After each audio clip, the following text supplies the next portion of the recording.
Hey guys, Matt the Auto Nurse here, and today we get to rebuild my KC turbo. Yeah, this was a junkyard find. We're gonna go through, take some measurements, and confirm which KC turbo it is. It is for a 6-liter Power Stroke.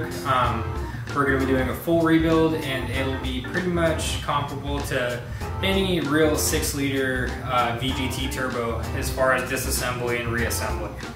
I'll show you some things to look for and to make sure that your turbo is rebuildable. Let's get to it. All right, first thing that is first is we are going to be taking off the compressor housing, which is this front portion. To do this, we are going to be needing a 13mm wrench, and so we're going to be taking these off here.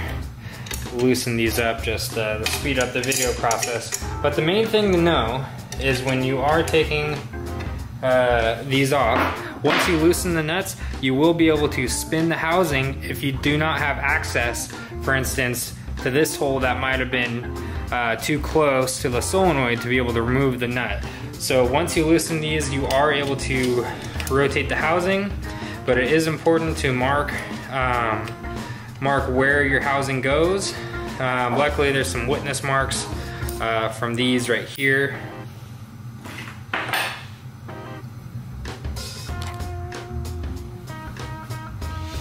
So take one more off here. There's 3 brackets total, and then there is a single bolt that is on its own without a bracket. It just has a washer. Okay, now that we have the brackets off of the back of the compressor housing, we can gently remove it so we don't scratch up any of the inside. So here's a kind of a look at it. Here's a look at the rear side. Set this off to the side. And then the first O-ring that we're gonna be taking off and disposing of goes around the perimeter here. Generally they're orange, sometimes I've seen them to be brown. Large O-ring here. Okay. And so this is kind of fun. If I can get it to focus in here.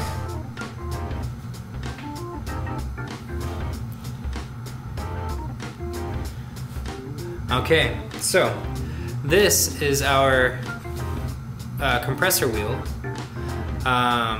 So this is actually how we're going to be able to identify what turbo this is. I have a rough idea of what it could be, but we'll go ahead and take some measurements here.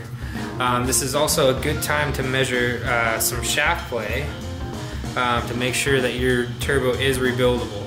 So you have 2 types of shaft play. You have radial, which is going to be up and down, and then you have axial, which is going to be the forward and back movement of the compressor wheel mounted on the shaft. Okay, so what we're going to do is this is a dial indicator. First thing that we're going to measure is the axial play, so the forward and back. And sometimes some people like to put it on the bolt. I like to put it on just the side of the actual compressor here is what I like to read. So we'll get a little reading here, and again forward and back. So you're gonna press back and forward. And so I'm only getting actually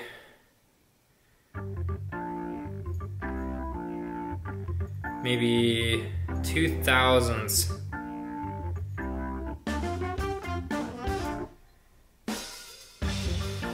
Yep. So 0.02 of play. You want to go make sure it's straight back, straight forward. Straight back, straight forward. Okay. So 0.02 of play. I'll write that down on the right here. Tenths, hundredths, thousands. Okay. Now we're gonna switch this over and change this up so it is, okay, that's pretty good. So you can't see the dial, but what we're gonna do is we're gonna go up and down, up. Oof, that's not good. Oh, forgot to tighten this portion.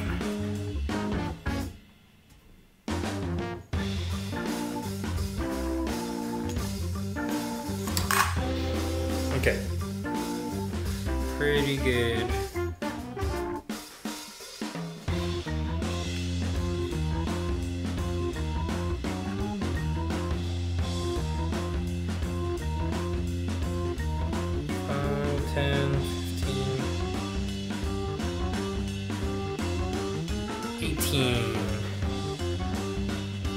Okay, looks like 18 thousandths of play here.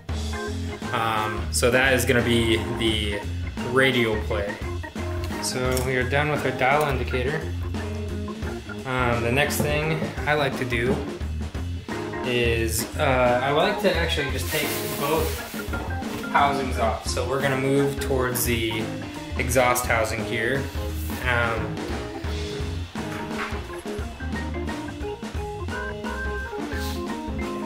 So the next thing we're going to be removing is the exhaust housing.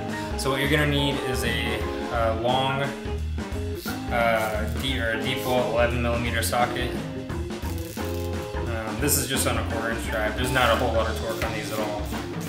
So sometimes if these clamps can get really rusty, and one of the things that you're going to want to do is spray some WD-40.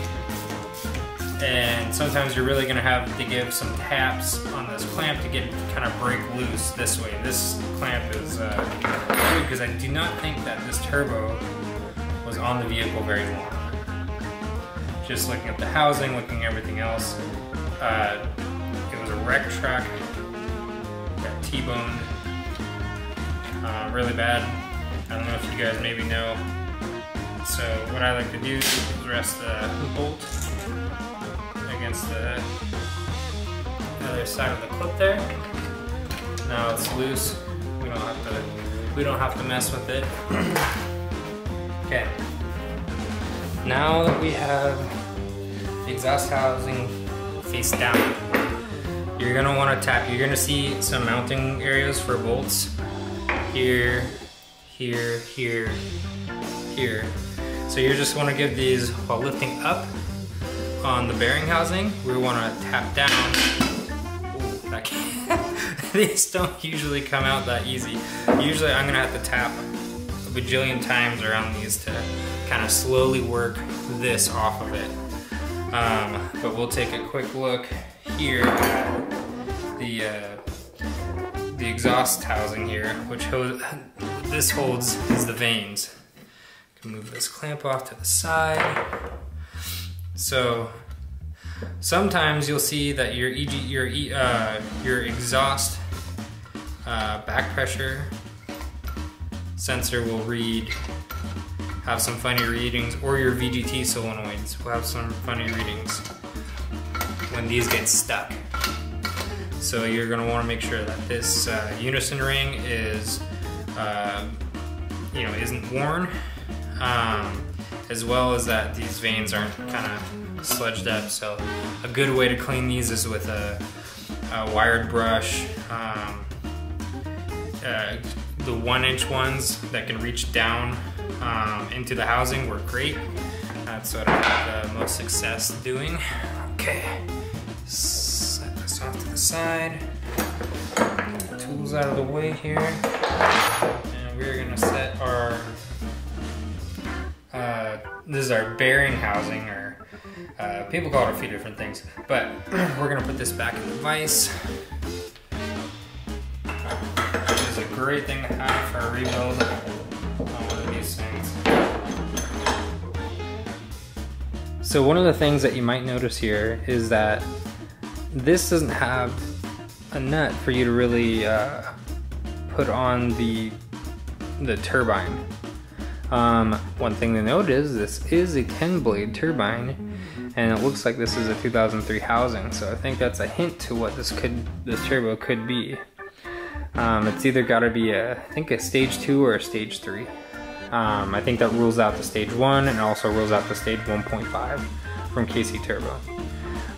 Anyways, the best thing that I do with this, is because there's not a whole ton of torque on the compressor wheel, which is going to be a 14 millimeter. What I like to do is put on a heavy duty pair of gloves, whether it's leather, something that's not going to hurt your hand, and I actually just physically just grab the housing while taking off the compressor wheel with a light impact. I have just a little Milwaukee setup that I like to use. So that's what we're gonna do. Okay, so little Milwaukee, this is reverse thread. Yeah, so this is reverse thread.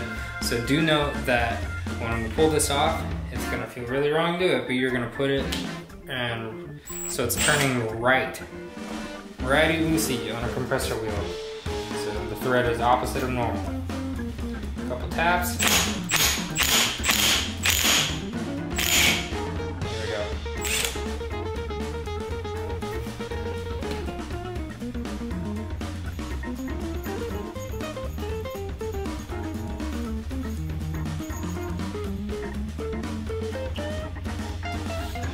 Okay, there she is. With this off, we'll be able to take some measurements and figure out what the heck this turbo actually is. Looks to be in good shape. You can see on the back of this, there's looks like to be a few marks where they balanced it with this assembly. So keep everything together as much as you can. And for the pulling this out, what I like to do is put a little bit of pressure going this way and then spin the shaft. Boom, okay. Came out nice and clean. And this is what it should look like. So you should have two bushings, this little oil flinger in the middle, and then, so a bushing on the top. And then I'll show you a little later. We're gonna remove this little ring down here and replace it with a new one. And that's usually the cause of your oil, if you have oil coming out the backside of your exhaust housing. It's usually from that guy. We'll get this cleaned up. All right, so we're down to the housing here. Like I said, I don't think that this turbo is on this truck very long. One of the things we are going to need to do is this is 8mm bolts here, and they are 12 point. So this will take this backing plate for the compressor housing. That's how that comes off. These are regular bolts, so just lefty-loosey, just like normal.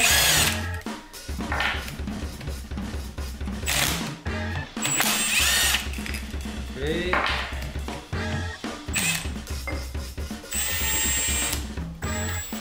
Okay. This kit provides new bolts for these, so just so you know. Okay, so now that we have the compressor housing off, we can get into removing the old gaskets and kind of replacing what they call this 360 ring right here. There are going to be a little oiling ring we need to address as well on both of these. Okay, the best tool to use, I find, is just like a little pick here. You can kind of get this out. So you're gonna have the 360 ring, and then this one as well. And you should be cleared. Shouldn't be anything here.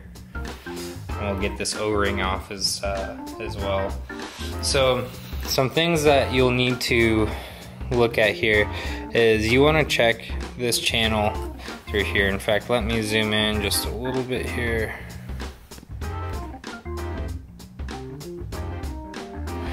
So if there's any scoring in here that you could physically really feel with fingernail or whatnot, that's probably a good indicator that you're gonna need a new bearing housing. You know, because there's been some damage there, and you'll get some smoke and oil coming out your exhaust too if that starts to leak anyways. So yeah, so now we're pretty much stripped bare. Just because I know that this turbo was not on very long, I'm not gonna take apart the, I'm not gonna pull the solenoid out or play with the little arm that controls the VGT. I'm just gonna go ahead and put this together just the way it is.